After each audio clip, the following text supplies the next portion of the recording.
July 5th, 1762.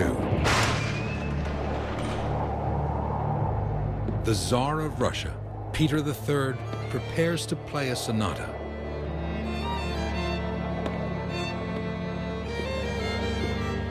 It will be his last. Men from the Tsar's own guard surprise him with a visit and leave him strangled in the palace. In St. Petersburg, the army elite launch a rebellion, a coup to knock the emperor off the throne and replace him with a woman, his own wife, the German princess who will make history as Catherine the Great. Catherine was one of the greatest monarchs of the time. She cemented Russia's position as a great power. Catherine was deeply motivated by a desire to make Russia better at the end than it was when she inherited it. Catherine stands poised to transform herself from German princess into the most powerful woman in Russian history. But chaos looms over her reign. A bloody rebellion, fueled by the anger of Russia's oppressed people, and led by a ghost, a man claiming to be Russia's rightful Tsar. Catherine's murdered husband. The rise of Catherine, the way she came to the Russian court and learnt Russian, it's a sort of fairy tale, but it's a fairy tale with death, with murder. Born without privilege, she schemes her way through the cutthroat Russian court. But to hold on to her crown, she'll have to exploit everything she's ever learned on her climb to ultimate power.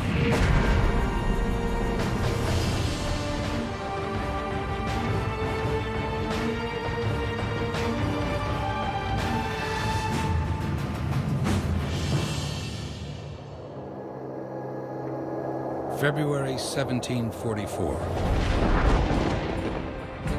The Russian crown is a dangerous prize, hard to claim, harder still to keep. No one knows this better than the reigning Empress of Russia, Elizabeth Petrovna Romanova. Elizabeth rules over a vast empire, home to a handful of the richest people on earth, and a virtual slave camp for millions. In Russia, men and women can be bought and sold like livestock, and every soul in the empire exists to serve the will of the crown. The Empress is the last full-blooded heir to the imperial Romanov dynasty, but even she had to claw her way onto the throne. Now, to reinforce her grip on power, Elizabeth needs one more thing: an heir. The hard-drinking Empress has no children of her own. Elizabeth very early on realized that it might in fact be to her advantage to designate an heir and to start grooming an heir. And that's why she invites her nephew from Germany and has him designated heir, and he takes on the name the Grand Duke Peter. The only task left is to find a bride for her nephew, a girl who can produce the next generation of Romanovs. In the winter of 1744, Elizabeth summons a 14-year-old German princess to Russia, the girl destined to shake the world as Catherine the Great enters history as a mail-order bride. Catherine came from a not wealthy at all, but a very well-connected family. She was born on the lower rungs of nobility. She isn't even Russian, but the young Sophia von Anhalt-Zerbst fits the profile for an 18th century imperial bride. A family with good bloodlines, but no power. At least, not yet. For an obscure princess in a small German state, to be summoned to be the wife of the prospective Emperor of Russia was a fulfillment of a whole family's dreams and their total aspirations. The lowly princess harbors grand ambitions, but her imperial dreams come with a price. An immature buffoon for a husband, Russia's crown prince, Grand Duke Peter. Peter was born and bred in the German Duchy of Holstein. The 16-year-old Germanic heir to the Russian throne scorns books, politics, and Russia. Peter keeps everything Russian at an arm's length. He looks down his nose on Russian culture, on the society, on the religion, as somehow inferior to his Germanic background. The mismatched teenagers marry in August 1745. The young bride even takes a Russian name, Ekaterina, Catherine. Right from the start, Catherine vows to win over the Russian court. She turns her back on her German roots and launches into a full-scale transformation. Catherine throws herself into learning the language, into converting to Orthodoxy, to learn the ways and habits of her customs, to become, in a sense, a Russian. She has to change her name from Sophie to Catherine. She has to change her religion from Lutheran to Orthodox. And basically, at the age of 14, she has to become more Russian than the Russians. Secretly, Catherine reveals her ambitions for the throne. She will write to one confidant, "I am resolved to perish or reign." As a foreigner, it is unlikely that Catherine could win the crown. But the ruthless Russian court has witnessed less likely contenders for the throne. Only 5 years before, the court was in chaos. The largest empire on earth was ruled by an infant. After the death of Peter the Great, rival factions wrestled for supremacy for 15 years. In 1740, the crown landed on the most unlikely head of all, Ivan VI, a baby not even 1 year old. The succession of a baby to the autocratic throne was an absurdity that really marked the bankruptcy of politics at that time. Ivan's mother really placed him on the throne. He was obviously unable to rule himself, and his time on the throne was bound to be very short. Ivan's claim to the throne rested on his lineage as a distant relative of Tsar Peter the Great. But a claim by birthright alone was no guarantee of the crown. In an era when assassination and intrigue and a chaotic succession made politics completely uncertain, the essential thing was to have armed backing. In St. Petersburg, the Russian capital, the muscle that mattered was the Imperial Guard. No one took the throne or sat on it for long without armed backing from the all-powerful guards. Barely 12 months after baby Ivan was crowned, Elizabeth Petrovna, the daughter of Peter the Great, rallied the Imperial Guard. She ordered her troops to lock up the infant emperor, her own cousin, and grabbed the throne for herself.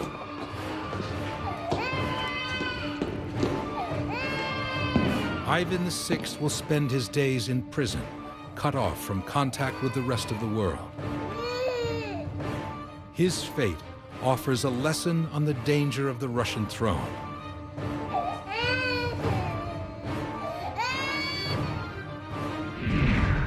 A lesson even his jailer, the new Empress Elizabeth, takes to heart. Empress Elizabeth hasn't got the heart to murder him. She's a soft-hearted Russian woman. But she orders that if any attempt is ever made to free him and place him on the throne again, he's to be instantly killed by his guards. With the young Tsar locked away, Elizabeth needs to cement her dynasty's hold on the throne. She has the military's support. Now she needs an heir. And it's up to the Grand Duchess Catherine to produce one. Ambitious in all things, Catherine is eager to fulfill all her duties, including those in the imperial bedroom. But her husband is less interested in the obligations of marriage than in playing with his military toys. The wedding night itself was a fiasco. I don't think any bride has had a more disappointing and clumsy, and in fact totally uneventful wedding night than Catherine. Peter didn't take her virginity, didn't sleep with her, and proved to have no interest in her as a woman whatsoever. Peter's disinterest in his new bride prevents Catherine from conceiving a child. For the Grand Duchess, producing an heir to the Russian throne is more than just a duty. It's a matter of survival. Catherine, clearly no fool. She knows that by being brought to Russia, by marrying the Grand Duke, her first and foremost job is to get pregnant and produce heirs. And she fails at that miserably. Through 7 years of marriage, Catherine fails to deliver a child.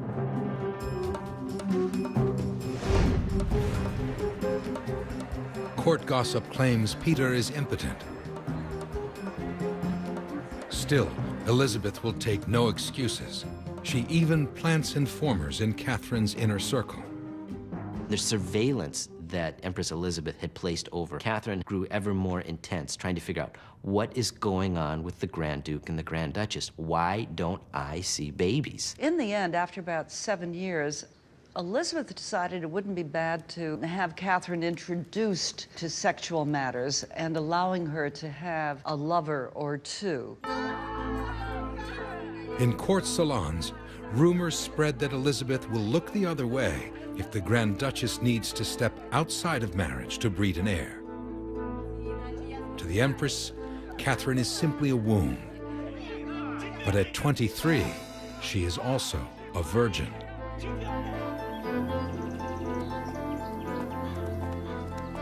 Then Catherine's confidants introduce her to a notorious ladies' man,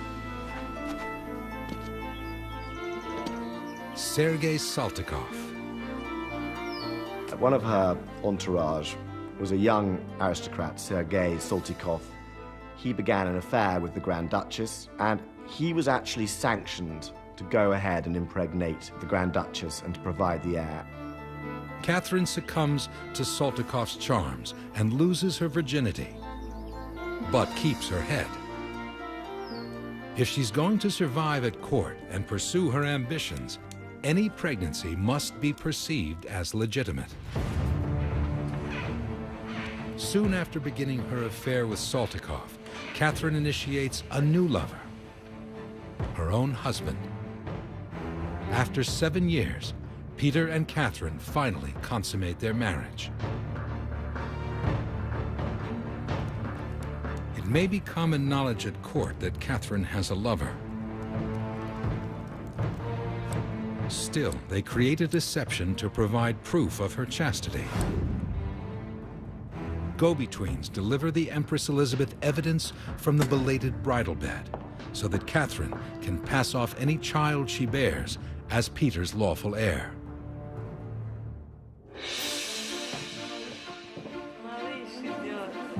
By fall, Catherine's plan is on the verge of success. The Grand Duchess is pregnant at last.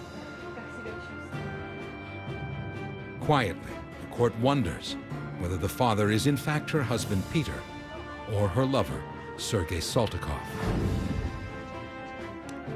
Catherine will never confess her secret.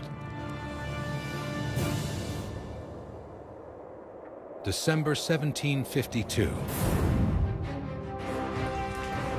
Catherine's security is shaken. She loses the child in a miscarriage. The following year, she miscarries again. With each year that passes without an heir, Catherine's position grows increasingly tenuous. If she fails to deliver a healthy boy, she could be stripped of her royal titles, locked up in a convent, shipped off to her German homeland, and a whole new power struggle could consume Russia in the fight for the crown of the Tsars.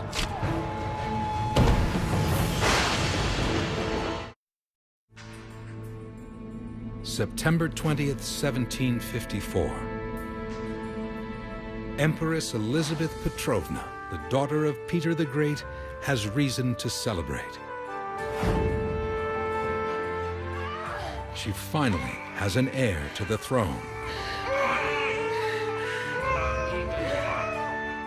Catherine had come from a distant German state, married into the Romanov dynasty, and made herself a Russian. Now, after 9 years of marriage and 2 miscarriages, Catherine finishes the job she was picked for. She delivers an heir to the Russian throne.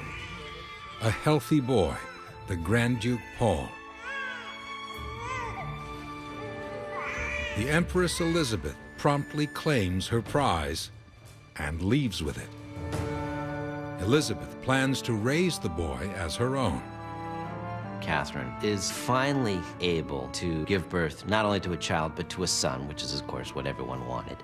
And instead of being, embraced by the Empress Elizabeth, embraced by her husband, the Grand Duke, they immediately come in, remove the young infant Paul from her arms. It was disgusting. Catherine was left alone in a room with her afterbirth, no one caring about her for hours. After performing her dynastic duty, Catherine is abandoned by the Empress and by her own husband. Her separation from the baby Paul spawns a lifelong chasm between mother and son, and a devastating realization. Catherine's place in the Russian court is far from secure.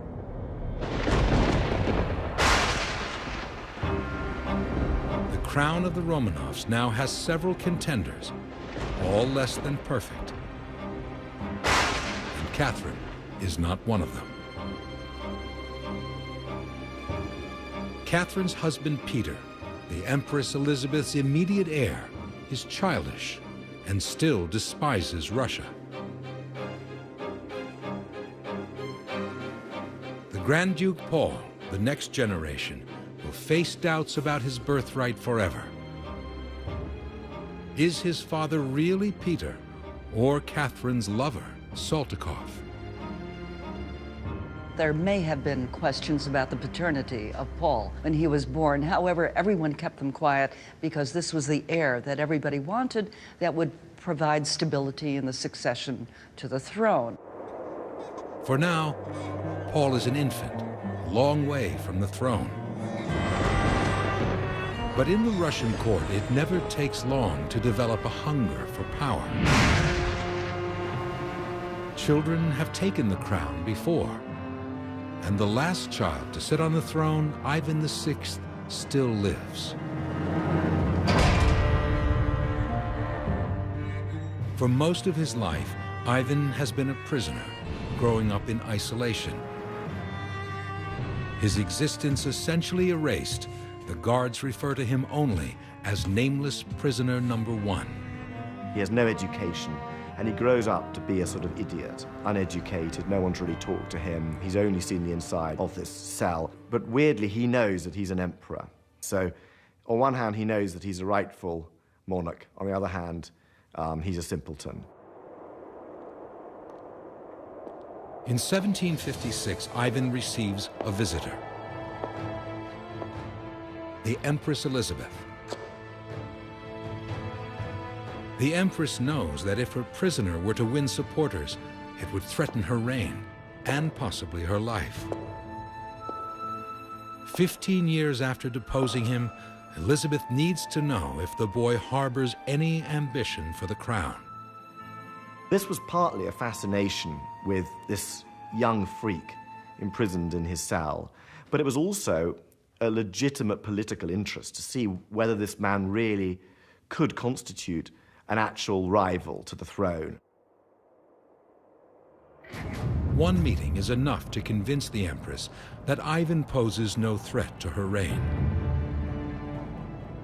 Secure on her throne, she's free to focus on enemies outside the empire. In Europe, the ambitious King of Prussia, Frederick the Great, launches a crusade to seize Poland for his new German Empire, threatening Russia's regional dominance.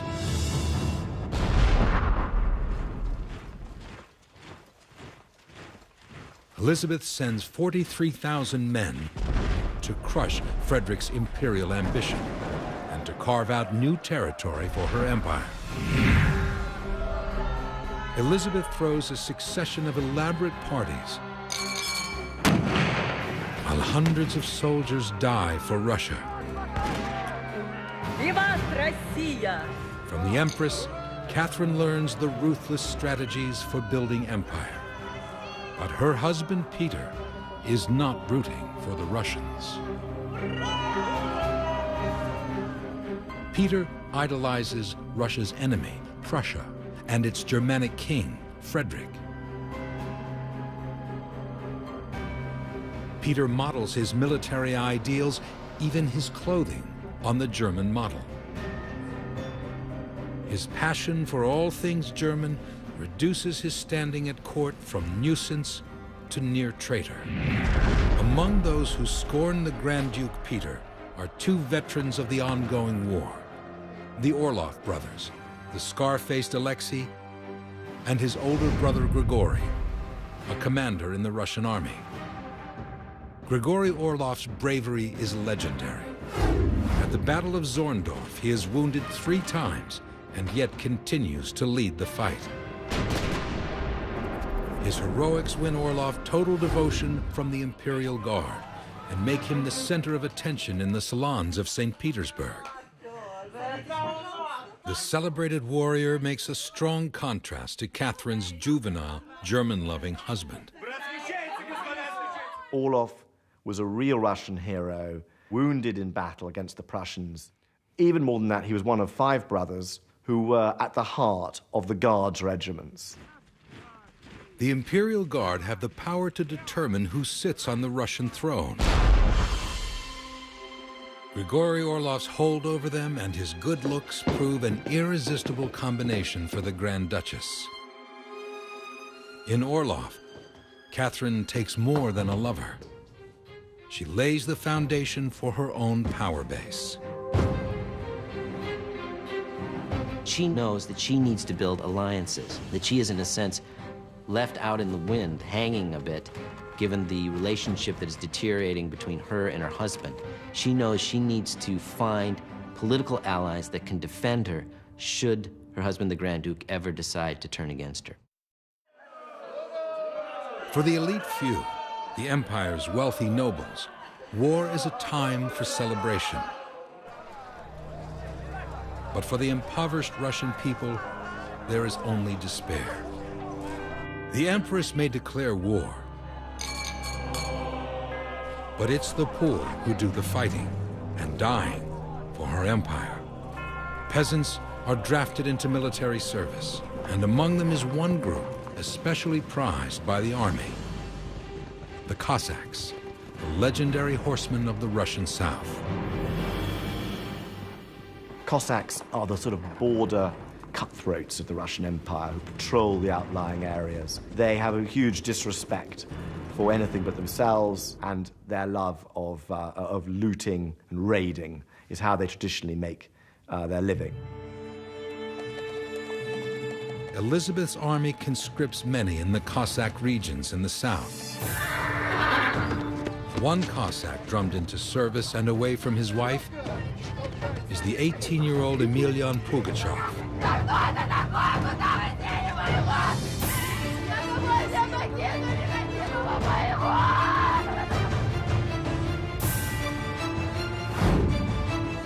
The army transforms men like Pugachev from proud and free horsemen into military slaves. His first war wounds come at the orders of his own commander. He is flogged for failing to prevent the theft of a horse. All across Russia, brutal treatment fuels the rage of the peasants. Soon, Emelian Pugachev will channel the people's wrath into an assault that will undermine the very foundations of the empire. At the front lines, the war rages on.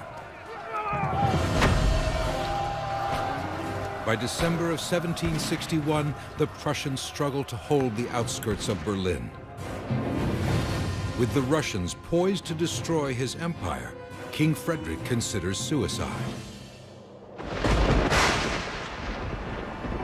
But in St. Petersburg, the 52-year-old Russian empress also faces death. After a lifetime of excess, Elizabeth has collapsed.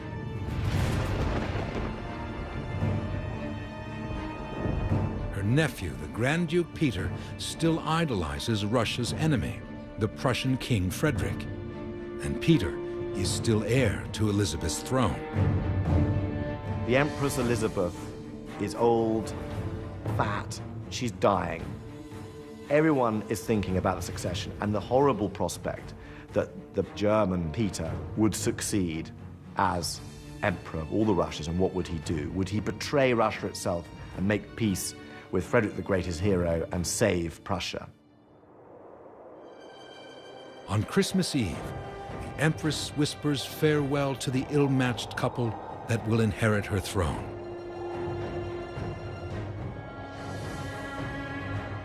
The power of the Russian crown is about to change hands.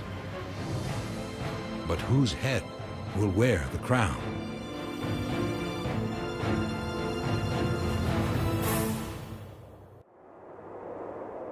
Christmas 1761. In St. Petersburg, two Germans, the Grand Duke Peter and his wife Catherine, stand poised to claim the throne of the Tsars.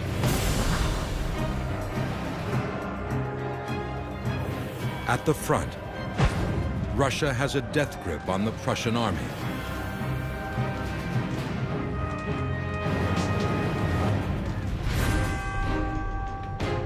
Then, on Christmas Day, Elizabeth Petrovna, Empress of Russia, dies. The Grand Duchess Catherine dreams of seizing power over her husband, the Grand Duke. But for now, she treads carefully, and the Russian crown passes peacefully to the Russia-hating heir apparent, the new emperor, Tsar Peter III. Soon after taking the throne, Peter rolls back the gains from 6 years of war. Russian troops have Prussia and Frederick the Great on the verge of defeat. But Peter calls a truce. He offers Russia's enemies generous peace terms. He even returns conquered territory. One of the first things Peter III does is to call off the war, which sends shockwaves throughout the army and creates an incredible deal of resentment, obviously, towards the Tsar. And this is one of the first things he does when he comes to the throne. Peter's ill-conceived peace with Prussia rescues his hero, Frederick the Great, from the brink of annihilation. It also wipes out any support Russia's new Tsar might expect from his own military. In a moment, he offends the whole army, all the heroes of the Guards, the Orloff brothers, everybody. And everybody is longing for Catherine to succeed to the throne. Catherine, once a German princess, is now Empress of Russia, but only by marriage. Her ambition demands more than being the wife of a Russian Tsar. She knows she has to wait before attempting to claim the throne for herself. I don't think she was really ready in her mind. I don't think it would have been sanctioned by the Guards at that point, and they needed to see what Peter was going to be, what he was going to be as a ruler. There were suspicions that he would be a wretched emperor, but there was no proof of that yet. And it was better for her to have taken over once he had proved himself to be an inadequate, incompetent emperor. Peter's truce with Prussia shocks the Russian nobility. But fighting men at the front welcome the release from the death sentence of war. For peasants across Russia, a new Tsar signals a flicker of hope.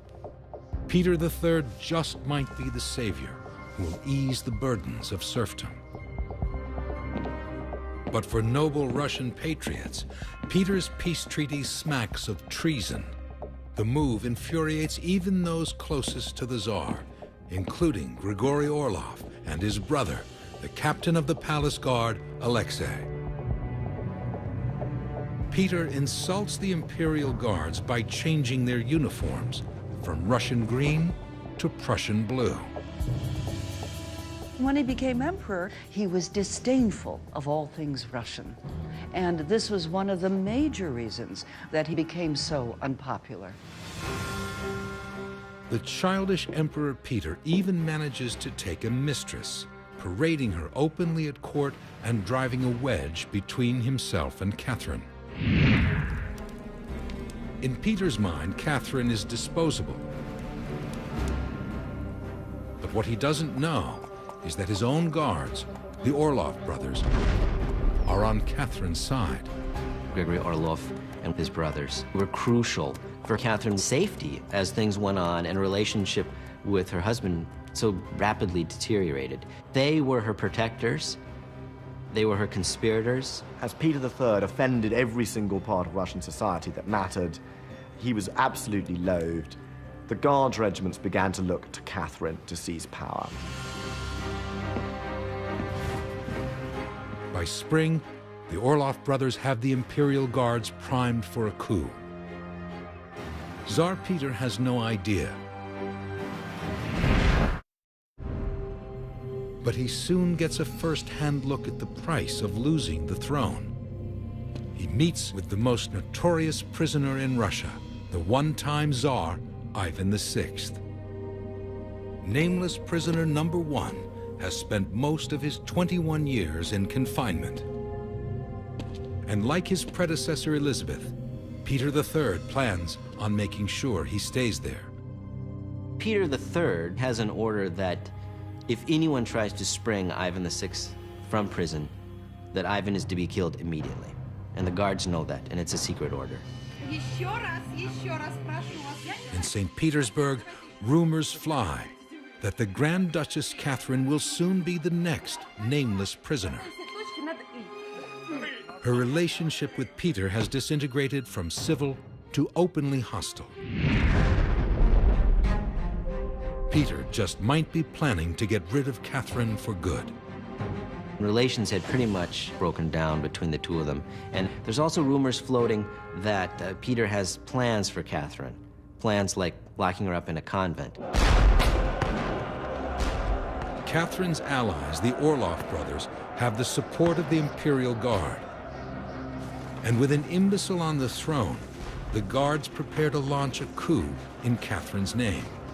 This is a bloody game. If you reach for power and you miss, it's not a pretty picture. The stakes are incredibly high. If you win incredibly big. And if you lose, it means banishment, it means exile, it can very well mean death. At a party in June, Peter lets his tongue slip. Дура! He publicly calls his wife a fool. The Orlovs take it as a sign that the Tsar plans to dispose of Catherine. June 21st, 1762. Peter's police arrest one of Orlov's collaborators. Alexei Orlov rides out to Catherine's estate to warn her that their cover could be blown. Alexei Orlov, he's the one that gets her up literally out of sleep and says, now is the moment, the time has come. They realized, even if our plans aren't ready, we do need to move now or we may not get another chance. The moment has arrived for Catherine to seize her husband's crown for herself. She dons a military uniform and rallies the city's guards. The Imperial Guard turn their backs on their Prussia-loving Tsar and throw their support behind Catherine. But are the Russian people willing to see a German princess take the Russian throne and make it her own?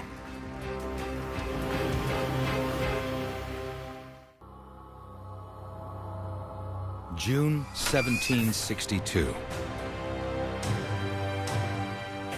For 6 months, Karl Peter Ulrich, a German-born prince, has reigned over Russia as Emperor Peter III. For Russia's political elite, 6 months of Peter is 6 months too long.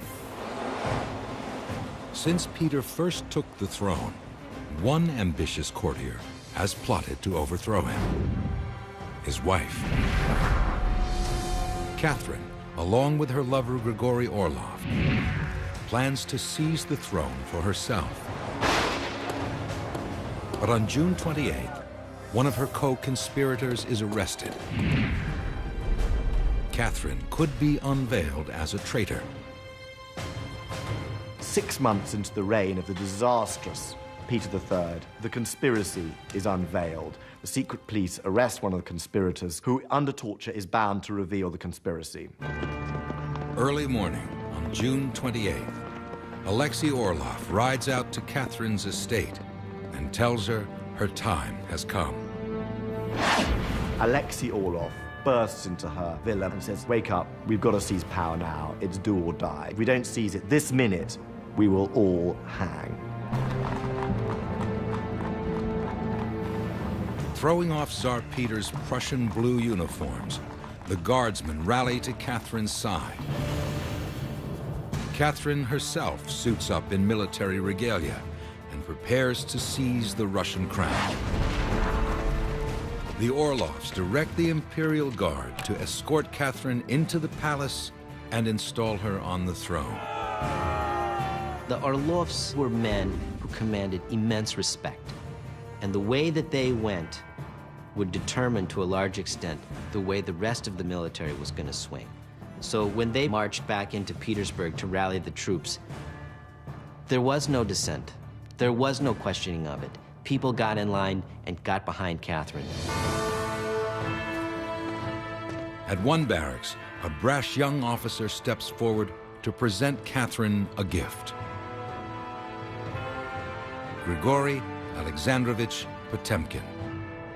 Potemkin is one of the officers who immediately sides with Catherine. There's a story that after Catherine had donned the uniform of the Preobrazhensky Guards, she realized that her saber lacked a sword knot.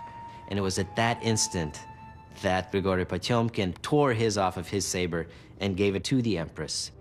Vivat Yekaterina! Catherine will remember Potemkin's gallant devotion long after she rides off to St. Petersburg to reach for the throne. And so will the Orlovs. With Peter occupied outside the capital, Catherine sweeps into the palace. St. Petersburg's nobility flock to join the coup. At Kazan Cathedral, Russia's elite proclaim Catherine the new Empress of Russia.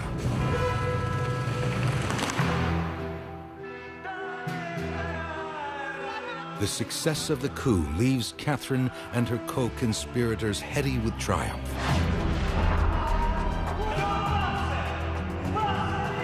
For days, the new empress revels, exclaiming, "Such a huge and powerful empire as mine." But a shadow hangs over her stolen throne. The shadow of her husband, Peter, Russia's rightful emperor. In the wake of the coup, Peter is left in a suburban palace, awaiting his fate. After surrendering his throne, all Peter hopes is to return to his German homeland in peace. In the end, he wrote this letter in which he admitted that he was not fit to rule, that it was just as well that Catherine became empress, and that if she would just leave him alone, all he would want was his mistress, his poodle, his violin, and his black manservant. At one point, he was just begging to be let go. Just let me go back to Germany. I'll be quiet, and you won't hear anything more about me. But sending the deposed emperor into exile is not an option. Catherine knows that once in Europe, Peter would attract opposition and could return to reclaim his throne. The Orlov brothers devise a more permanent solution. You can envision Catherine back in the palace, sitting around a table with the Orlovs, and they're trying to figure out, okay, what happens to Peter? And you can imagine the Orlovs saying, well, he could have an accident. And you could imagine Catherine saying, or not saying, but communicating in other ways that would be to her pleasure. July 5th. Locked away in an isolated palace, the former Tsar Peter consoles himself with his violin. He then receives some unexpected visitors, led by Alexei Orlov.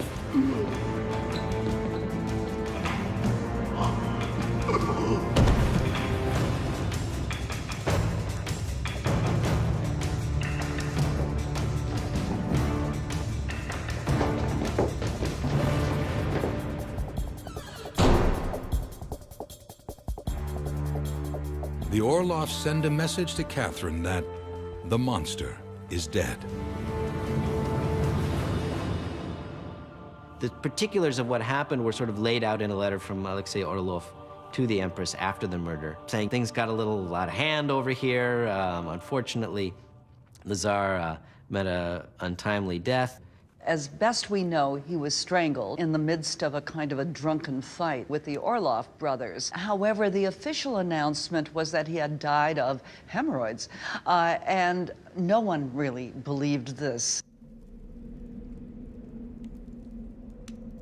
The traitorous Tsar is dead. Catherine has hijacked the empire, and to back up her claim to the throne, she summons Russia's powerful to a magnificent coronation at the Kremlin in Moscow.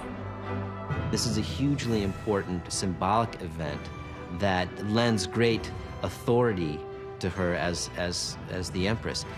Catherine immediately issued detailed manifestos which established her right to the throne as well as her need to take over the throne in order to save Russia from ruin. She then planned a brilliant week-long coronation to which she invited all of the leading ambassadors and monarchs throughout Europe in order to cement this legitimacy. But the pomp and ceremony of her coronation can't disguise the facts. Catherine was not born to the Russian throne. To seize power, she overthrew the rightful emperor and abetted his death. And now, in many eyes, she rules only as a regent for the next rightful Tsar. Her 8-year-old son, the Grand Duke Paul.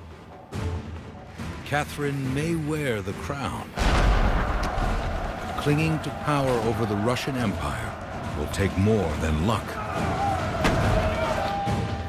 and friends in the Imperial Guard.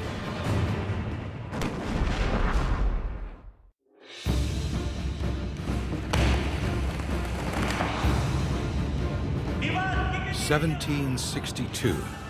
Russia is an empire of some 6 million square miles, 19 million people, ruled by a former German princess, Catherine. Born without riches or land, Catherine has clawed her way to the very top. Now she reigns over Russia as the Empress Catherine II. But the Russian crown can be hazardous. If Catherine loses her power base, she could be deposed as a foreign usurper or executed for murdering the true Tsar. And a potential new Tsar stands close at hand. Her own son, the Grand Duke Paul. For some at the court, Catherine rules only as regent for her 9-year-old child. But Paul was raised by the Empress Elizabeth, and now is nearly a stranger to his own mother. Catherine's relationship with Paul is, again, one of these great tragic episodes of Russian history. In some ways, it's sort of a Russian Hamlet, if you will, the sort of incredible tension between Catherine and her son. Catherine knows Paul isn't the only living threat to her reign. Within weeks of Peter III's death, she investigates one lurking rival for the Russian throne, nameless prisoner number 1.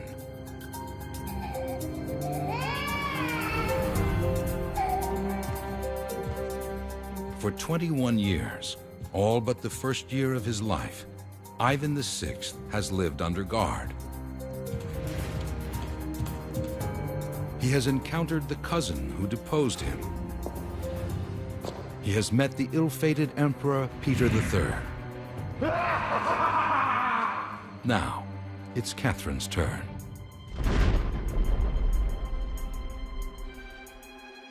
The last link to the old regime, Ivan's history illuminates the dangers family rivals can pose. And as always, he makes a tempting figurehead for anyone plotting a coup. Catherine is willing to let Ivan live, but on her terms. If ever anyone tries to free the nameless prisoner, his guards have orders to kill him. Catherine is a usurper. She has no claim to the throne. She has already murdered, or allowed to be murdered, her husband, the rightful Tsar Peter III, and Ivan VI is the other great obstacle to her legitimacy. So he remains in Schlüsselburg Fortress, in his dungeon, with his guards, hand on daggers, waiting to kill him if necessary.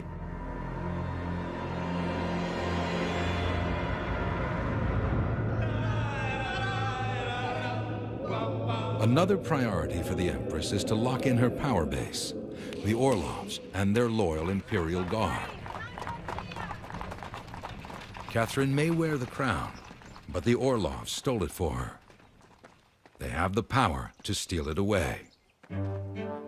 On taking the throne, she rewards Grigory Orlov, his brother Alexei, and their friends.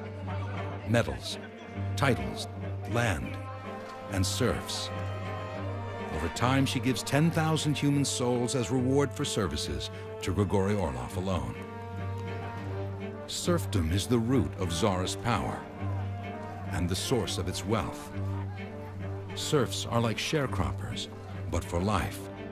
Peasants legally tied to the land and driven into slavery by backbreaking debts owed to their noble landlords. When noblemen receive new estates from the crown, peasants living on those lands become their serfs. The system turns thousands into slaves and makes a few landowners richer than kings. Serfdom was like slavery in the United States. The only difference was there was no racial difference between the owner and the serf, but otherwise it was pretty much identical. Most Russians have little opportunity to escape life at the bottom rungs. But for the few on top, the system works perfectly.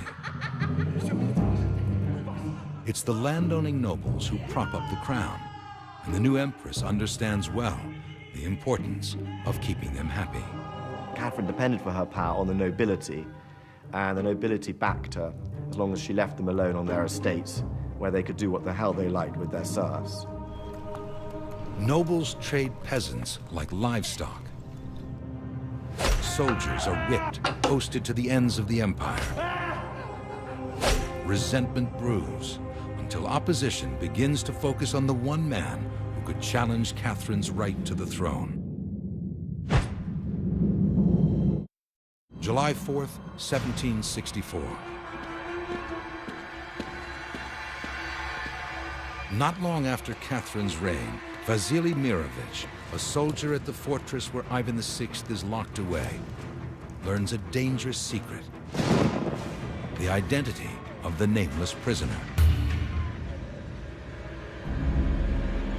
He plots to rescue Ivan VI and restore the true Tsar to the throne.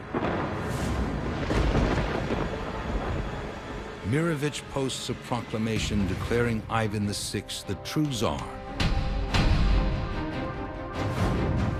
And with a few conspirators, he seizes the prison gates.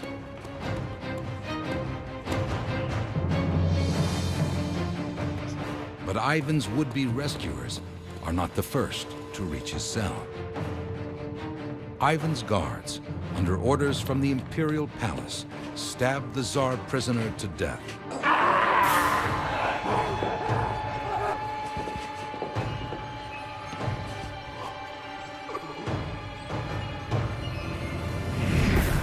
was the infant Tsar who was locked in a prison, a child sacrificed in Elizabeth's grab for the throne. At 23 years old, Tsar Ivan lies murdered, his life sentence over at last. Mirovich's coup ends in disaster, almost as soon as it began.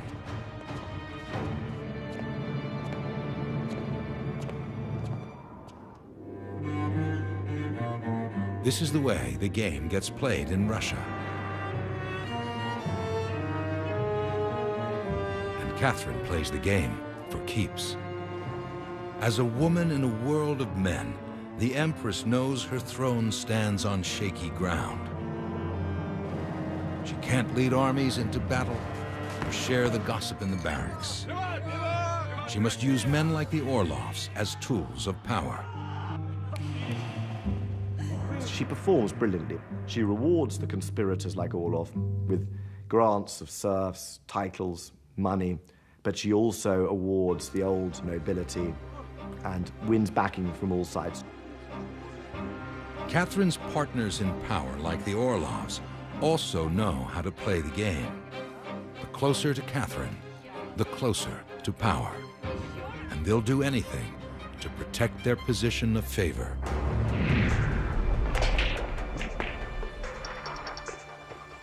During Catherine's first year on the throne, another guardsman makes a play to join the inner circle. Grigory Potemkin.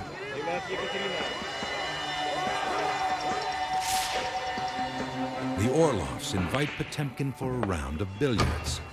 But what Potemkin thinks will be a game turns out to be a brutal lesson in palace politics.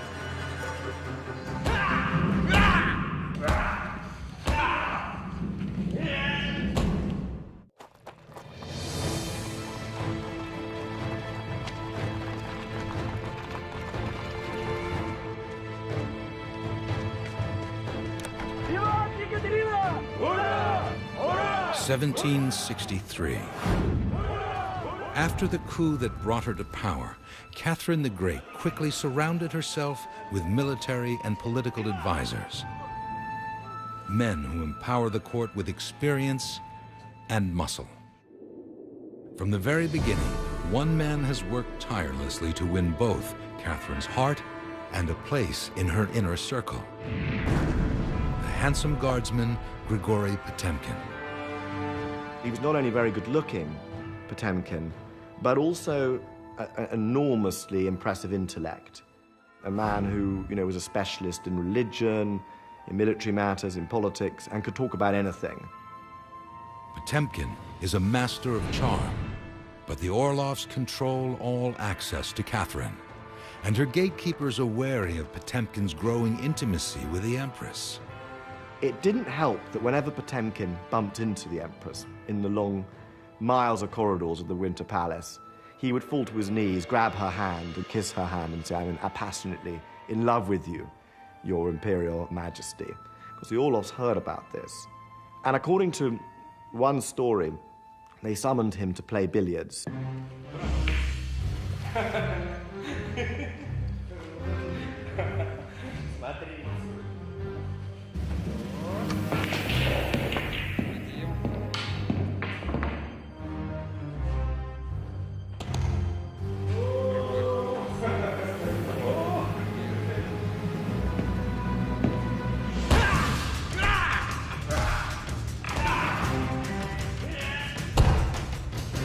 The Orloffs deliver Potemkin a bare-knuckles message.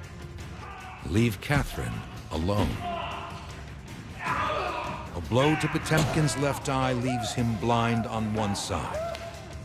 Potemkin takes their warning to heart and abandons Catherine's court. For now.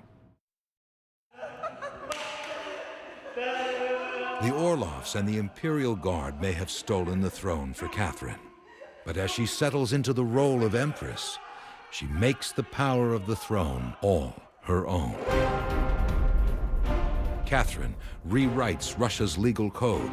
She turns St. Petersburg into a world-class capital, filling her palace with works by Europe's greatest artists. She personally cultivates writers like Voltaire and Diderot, the pioneers of the Enlightenment. Over time, she establishes herself as the preeminent power in Europe.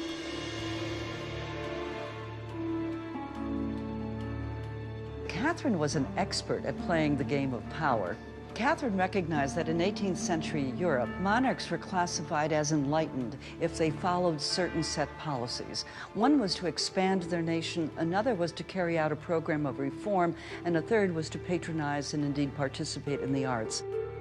And she fulfilled these objectives very, very well, thereby winning the adulation of her contemporaries.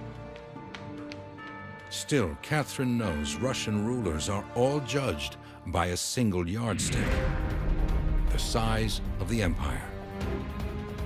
She vows to expand in the south by grabbing territory belonging to Russia's longtime rival, the Ottoman Empire. 1768. Russia collides with the empire of the Ottoman Turks. Border skirmishes explode into a full-scale war. If Catherine's forces can seize the shores of the Black Sea, she will accomplish what even Peter the Great could not. She can open a window for Russian ships and trade with Europe, and win rich new lands to buy the loyalty of her nobles. Well, the great thing about wars and conquests and empire building is that you get to reward your nobility and you get to give them huge estates, so they're happy. But the wars are paid for in cash and in lives by the peasantry, the serfs. So gradually, the war against the Ottoman Empire, which begins in 1768, really begins to place a huge strain on the peasantry, who provide the army, provide the grain that feeds Russia. The burdens of war reach beyond the serf villages to the outer regions of the empire. Even the fiercely independent Cossacks can't escape the draft. This is something that is forcing the Cossacks into a situation where they're forced to give up more and more of their men to go off and fight in a war that a lot of them don't have any desire to be in.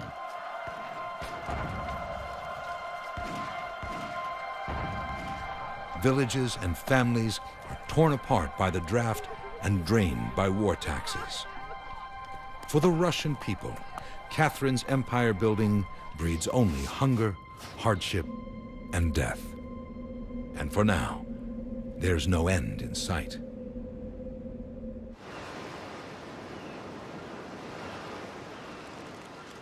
May 1770. The Russian Baltic Fleet sails clear around Europe and traps the Turkish navy in the Bay of Chesme. Commanding the assault is the man behind the murder of Tsar Peter III, Admiral Alexei Orlov. Orlov's men launch fire ships, floating incendiary bombs at the captive Turkish fleet.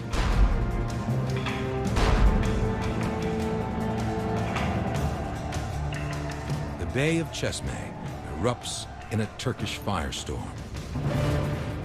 The defeat cripples the Turks. Combined with victories on land, it projects Russian power to the edge of the Bosphorus Straits. The triumph makes Catherine the toast of the empire and the talk of Europe. But she won't stop there. With the Mediterranean in sight, the Empress commands her troops to press forward.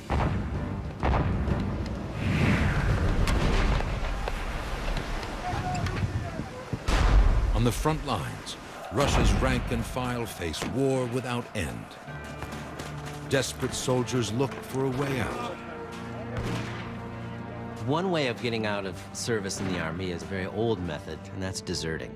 And you start to see that. You do see deserters. And in a country the size of Russia, there's a lot of territory you can hide in. One deserter in hiding is the Cossack Emelian Pugachev.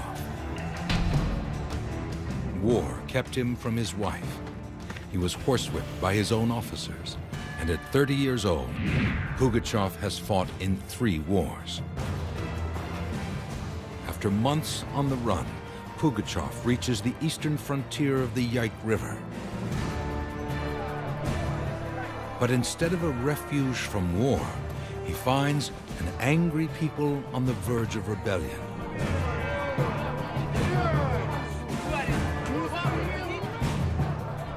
All the rebels need is a man to lead them against the empire.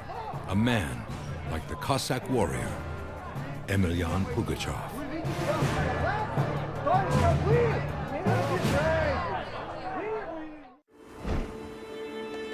Summer, 1773. Emelian Pugachev, a deserter from Catherine the Great's Turkish war, reaches a distant corner of her empire, the Yaik River Valley. Pugachev had been a military man, had fought in the 7 Years' War, had fought in the war against the Turks, and finally decided he'd had enough, and he wasn't coming back. When he appears on the Yaik River, he sort of walks into a cauldron that's been simmering for quite some time. Serfs in the countryside are tired of being exploited and abused by noble landlords. Peasants are sick of watching family members dragged into the service of Catherine's army.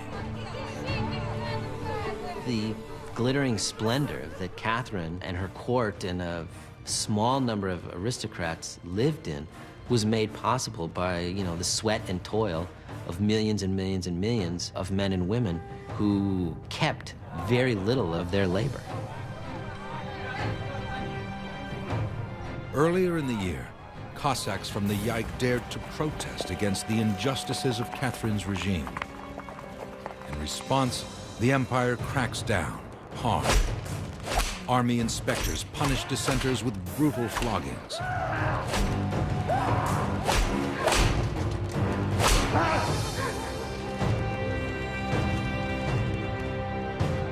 They punish others by slicing open their noses. Humiliation and brutality breed contempt for the regime.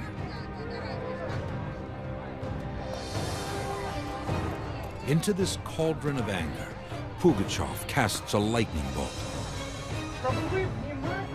He announces that he is the deposed Tsar, Catherine's dead husband, Peter III. Pugachev suddenly has a brainwave. He declares himself Peter III. And of course, thousands of miles from St. Petersburg, no one ever saw Peter III, who only ruled for 6 months anyway.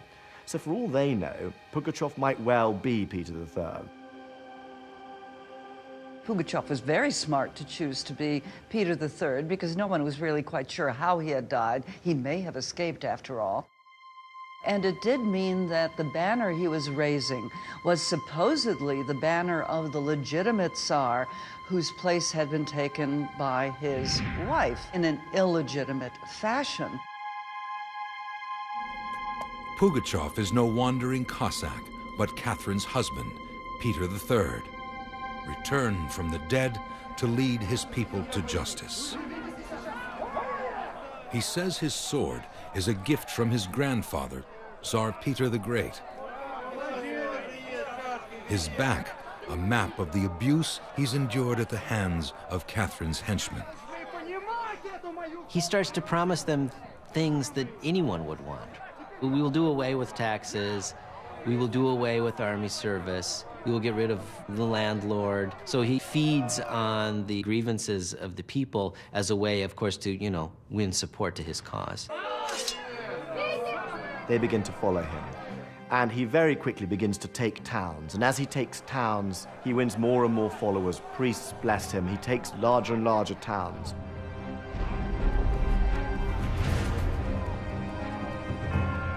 1,000 miles away in St. Petersburg, no one knows that history hangs in the balance out on the Russian frontier. In the court, history revolves around the Empress. And in 1773, Catherine faces challenges from almost every side.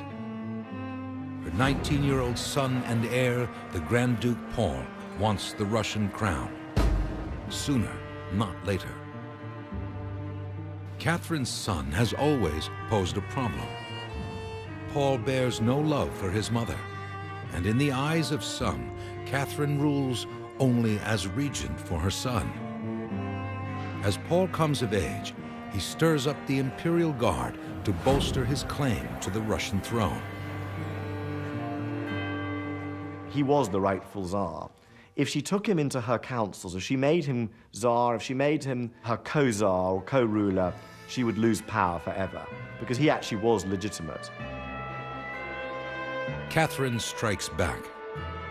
She flaunts her authority over her son by marrying him off to a German princess, banishing his loyal guardsmen to Siberia. Still, Paul remains poised to claim his birthright.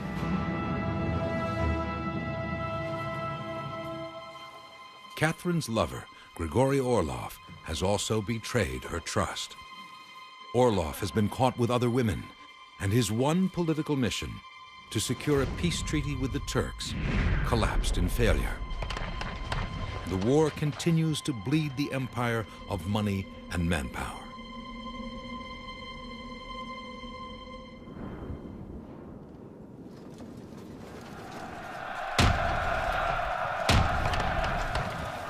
A 1,000 miles away in the Yaik River region, Pugachev's peasant army storms the imperial fortress at Ilyinsk.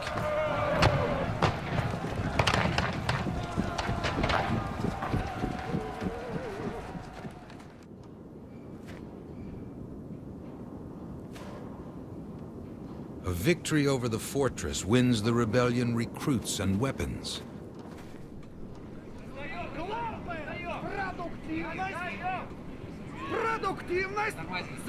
Oppressed soldiers join the angry peasants who flock to the banner of the man who claims to be the rightful emperor, Tsar Peter III.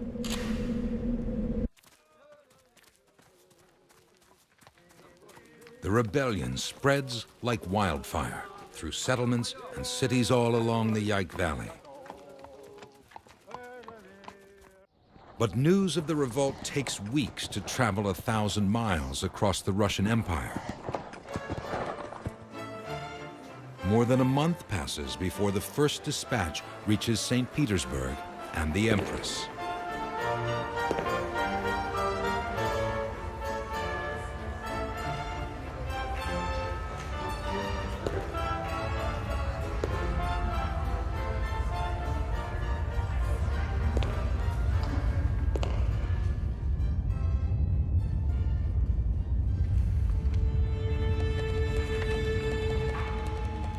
Suddenly, on top of a war with Turkey, a power-hungry son and a feckless lover, Catherine has a new trial on her hands.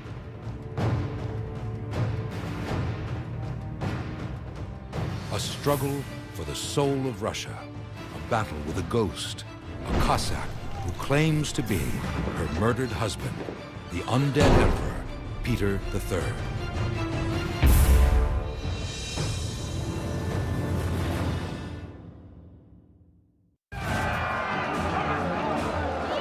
(1773).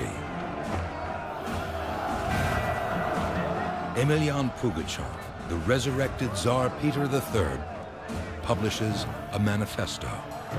He has come to bring the peasants land and liberty, to set the serfs free. They are words the people have longed to hear for generations.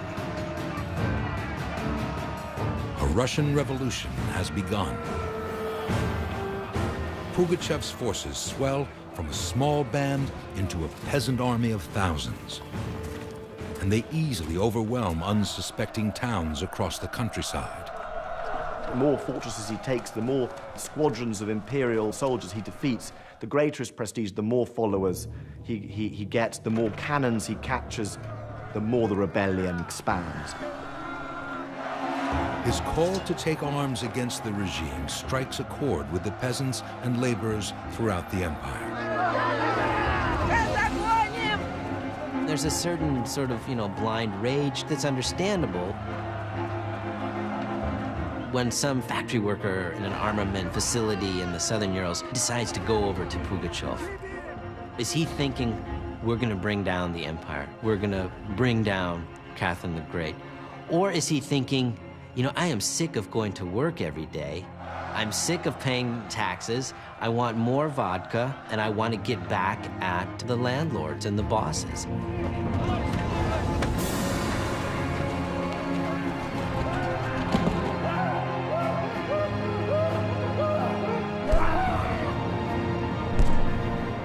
From his makeshift throne, Pugachev doles out harsh punishments to captured landlords and nobles.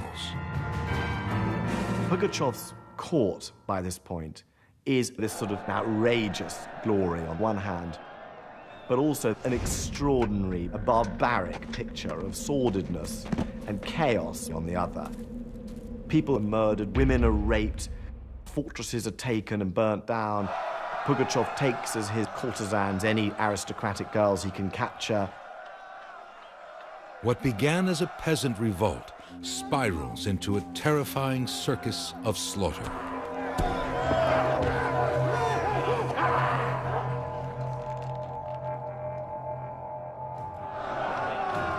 Pugachev even commissions a royal portrait, painted on top of a picture of the Empress Catherine, leaving her eyes exposed to further the insult. The Cossacks, looking from thousands of miles away in these amorphous, lawless borderlands, when they looked at St. Petersburg, they saw a distant, corrupt, mysterious world filled with foreigners and ruled over by this husband-murdering German she-devil. As the rebellion threatens to engulf the countryside, Catherine takes bold steps to contain it. She imposes a news blackout. For months, only those closest to the throne know the scope of the revolt. The Empress cannot afford to let the cancer spread.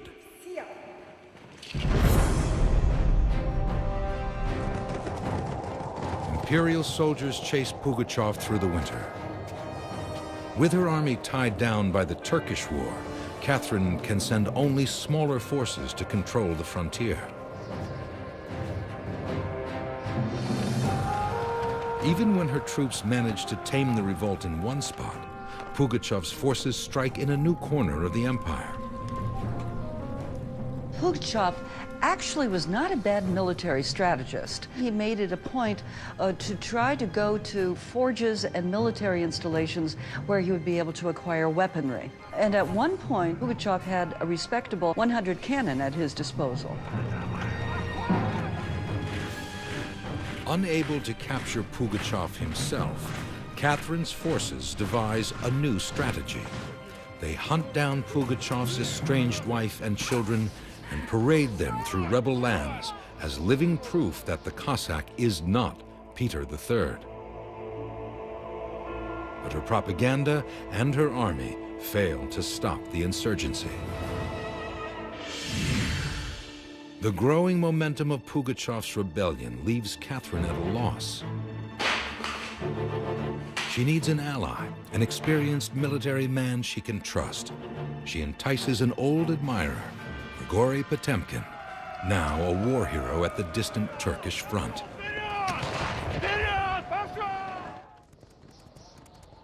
Potemkin eagerly returns to the court and soon claims the prize he has long yearned for: Catherine's heart. War hero, romantic, Potemkin matches Catherine in passion and ambition.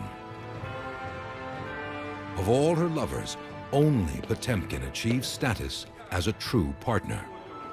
Catherine and Potemkin were made for each other. He had charisma. Despite a rather odd appearance with a blind eye and everything, was deemed incredibly virile and sexy by the ladies of the capital. And he was also someone who had an incredibly sharp mind. Catherine had a very healthy sense of herself. And I think Potemkin was perhaps the only man she felt equaled her. Rumors swirl that the couple are secretly married in the spring of 1774. Potemkin even begins to share the powers of the throne. Together, the Empress and her soulmate plot strategy for the empire. Facing fires on two fronts, the Turkish War and the Pugachev Revolt, Potemkin urges Catherine to end the war. If her generals make peace on the battlefield now, they can free up troops to squash the rebellion in the heartland. For the revolt, Potemkin champions a mission to dig out the roots of the unrest. He sets up a base of operations in a strategic spot, the greatest of Russia's eastern cities, Kazan.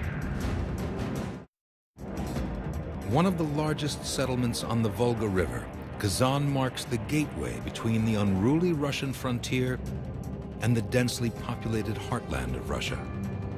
From this outpost of civilization, Catherine's forces planned to mount their defense. July 11th, 1774. 2 days after the royal guards reach the citadel, Pugachev arrives outside Kazan with an army of up to 30,000. If the rebels' call for class warfare breaks into the heart of the empire, Russian society will be turned upside down.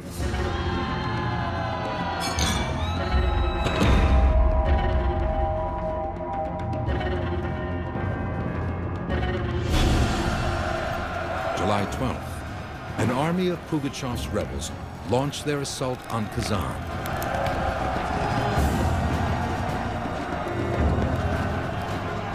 If the city falls, their next target is all too clear. The crown jewel of Catherine's empire, Moscow.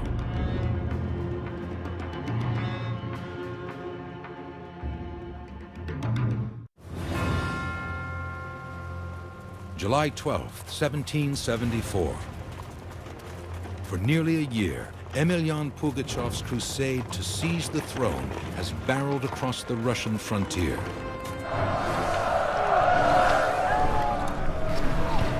He has exploited generations of anger to build an army of nearly 30,000 peasants and Cossacks.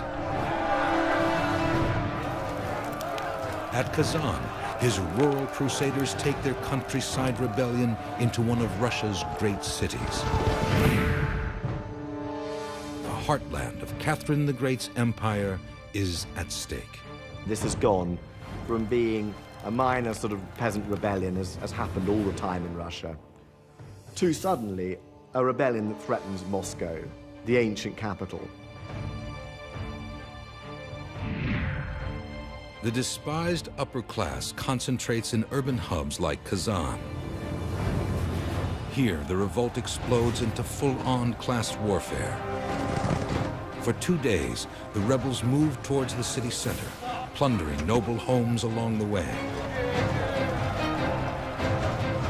They would burn the house down, steal everything they could, kill the landlord, rape the women, kill them, and move on.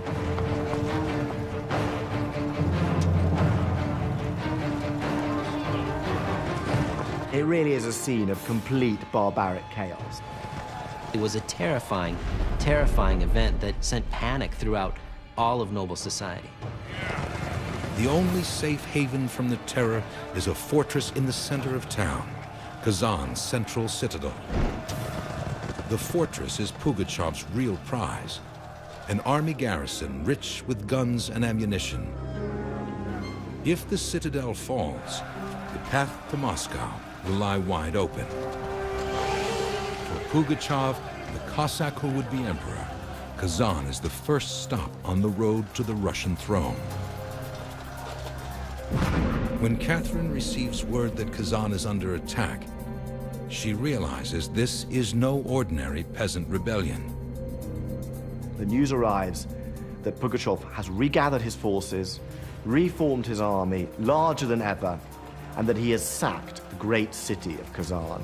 Not just the strength of the empire, but actually her life itself, her entire reign is threatened.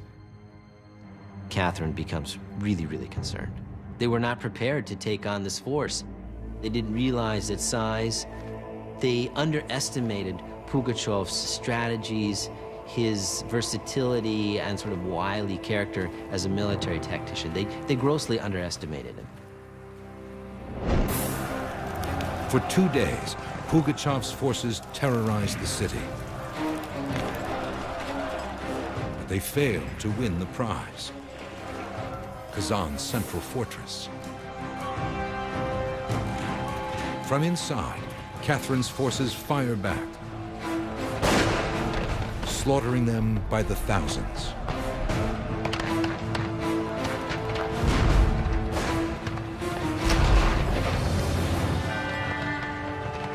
Pugachev's forces leave Kazan in disarray. Pugachev had once commanded an army of 30,000 rebels.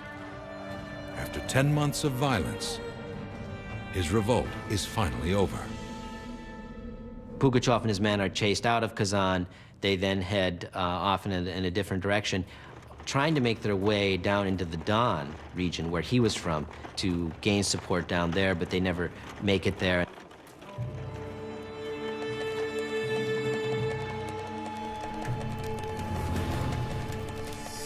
Catherine puts a bounty on Pugachev's head, a prize that will reach 10,000 rubles. While Catherine stamps out Pugachev's revolt, Grigory Potemkin makes history on the Turkish front. Russia's generals force the Turks to sign a peace treaty. Catherine's Turkish war is over at last. Now, the only enemies Catherine's troops must fight are Pugachev and the remnants of his revolt. With a price of 10,000 rubles on his head, the would-be Tsar of Russia becomes a hunted man. His own people, the Cossacks, lead the hunt. Catherine's bounty has proven too much to resist. If he can reach the Volga, he can swim back to the frontier and freedom. If not, he'll face the wrath of the Empress Catherine.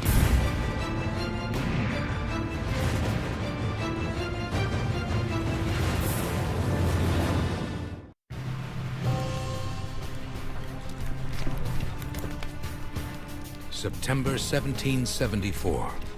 The self-proclaimed Emperor of the Cossacks, Emelian Pugachev, is on the run. For nearly a year, he claimed to be the murdered Tsar Peter III. He'd built a massive peasant army and led the greatest rebellion Russia had ever seen.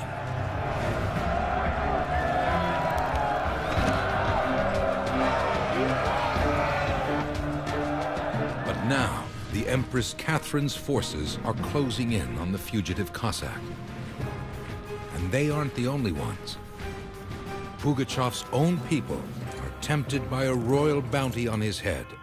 They turn on their leader and hunt him down like an animal. Everyone realizes that his moment is up, and he is betrayed by his own followers.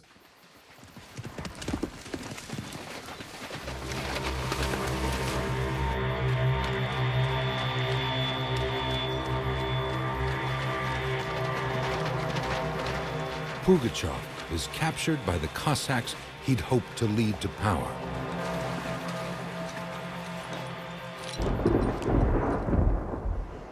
On September 15th, 1 year after the rebellion first erupted, Cossacks hand over the rebel leader. Pugachev is delivered to imperial authorities at the heart of the Yaik River region, the breeding grounds for his revolt. Instead of marching to Moscow at the head of a rebel army, Pugachev is hauled to the Kremlin in a cage. He's clapped in irons, put into a specially constructed metal cage like some sort of a wild animal, and is then sent to Moscow for questioning.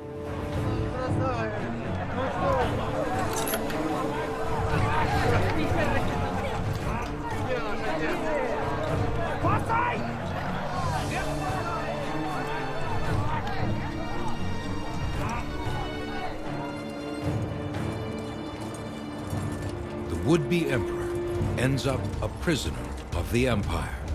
His fate lies ahead at the chopping block. Out in the countryside, landlords unleash vigilante justice, killing serfs who supported the revolt. Catherine deplores the violence, but the humanitarian empress can't bring herself to free Russia's slaves. Emancipating the serfs would bankrupt every noble family in Russia and almost certainly cost Catherine the throne. Catherine was a brilliant politician, and she realized that politics is the art of the possible. And she knew that there was things that she simply couldn't get away with, that the other powerful groups in society would simply not permit. The members of the nobility who owned these serfs felt as though they could not operate without the free labor that the serfs provided them.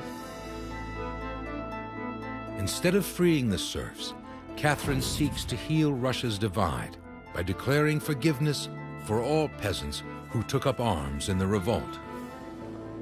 Across the countryside, messengers post her proclamation of amnesty, an order to end vigilante justice and forgive peasants who joined the rebellion. But for one rebel, there can be no amnesty. Moscow, January 14, 1775. Emelian Pugachev is tried before a special court. His conviction is guaranteed. The sentence for his treason, to be drawn and quartered. The Empress refuses to attend his trial or his execution. She won't set foot in Moscow until the rebel is exterminated. But even for a traitor, Catherine retains a merciful touch. Even though Pugachev had threatened her whole reign, humiliated her, and almost taken Moscow, she still was thinking of her enlightened principles, and also I think she really did not believe in torturing people in public. So she sent orders that he was to be beheaded instantly.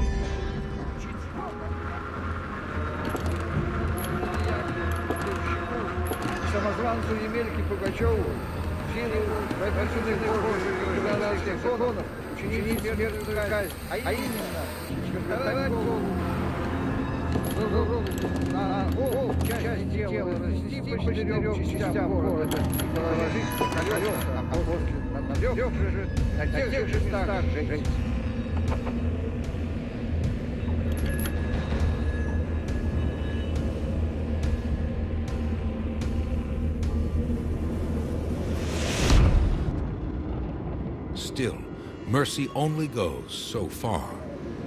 Pugachev's dead body will be quartered, burned, and his ashes scattered on the wind.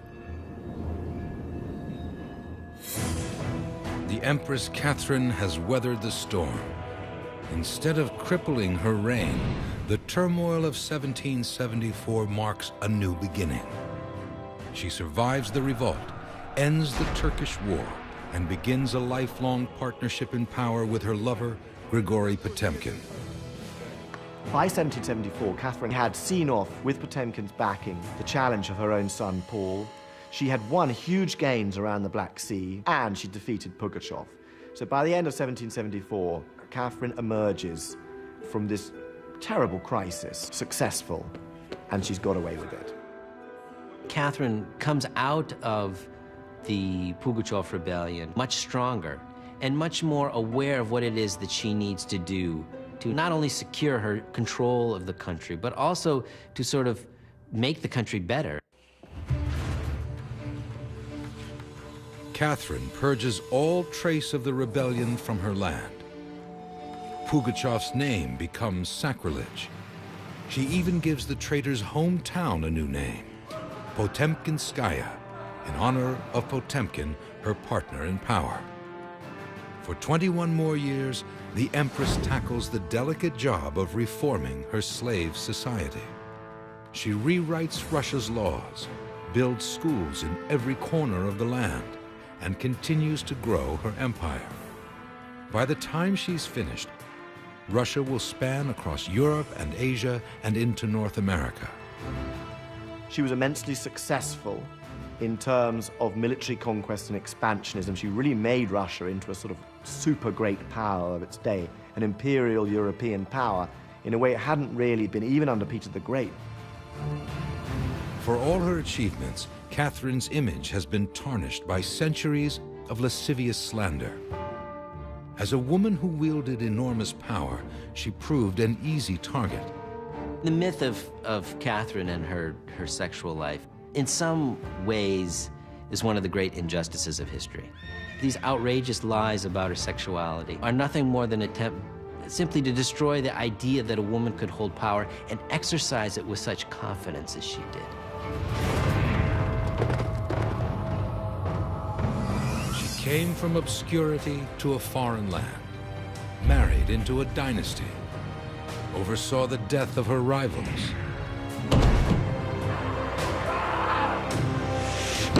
and seduced a nation. There is a fairy tale quality to Catherine's life. A daughter of the lesser nobility, catapulting herself to be the empress of the largest kingdom in the world. Her reign is one of the great periods in Russian history. If you look at the patronage she had to the arts, to education, she expanded the empire remarkably. Catherine definitely warrants being called the Great. She was the German girl who became the most powerful woman in the world, the Empress Catherine the Great.